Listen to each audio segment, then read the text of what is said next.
Go. Oh, this is called electrical conduction testing. How to determine sex of a bird. If it's clockwise, if the needle point to a clockwise direction, that is male. It's a positive charged bird. So if it's female, it should be counterclockwise. So this is not female. So it's a male. 1, 2, 3, 4, 5, 6, 7, 8, 9, 10. So let's see if it's clockwise or counter. 1, 2, 3, 4. It's also a male. 1, 2. Oh, another male. Clockwise direction. So we put the mark on the right leg. So it's a male also. So if it's clockwise, you put on the right leg because it's going into the right direction. It's a male. So not big, it's very small. You can see it because hindi naman yan tambay sa pugad. So that is on its right leg because of its clockwise direction. 1, 2, 3, 4, 5. If it's counterclockwise, it's female. 1, 2, only 2. So it's a this one has a round hole on its nose. This may be a female.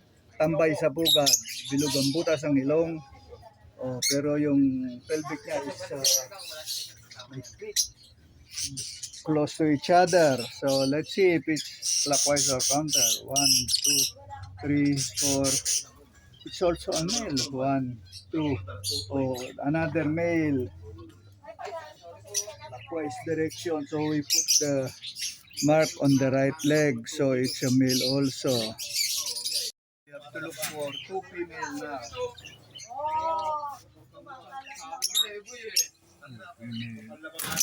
1, 2, 3. Oh, why? This is female. 1, 2, 3, 4, 5, 6, 7, 8, 9, 10. It goes in a counterclockwise direction. So it's a negative charge. So we put marker on the left leg. This is female. It has a negative charge. One has to be positive, the other negative because there is no short circuit if both positive charge. Hindi makakabuo. They cannot fertilize an egg because both are male, positively charged male. So one has to be negative and positive for there to be a life form. Positive and negative. So let's see this one. 1, 2. Oh, that's female again. 1, 2, 2. This is counterclockwise direction. So this is another female. Counterclockwise. Let's repeat. See?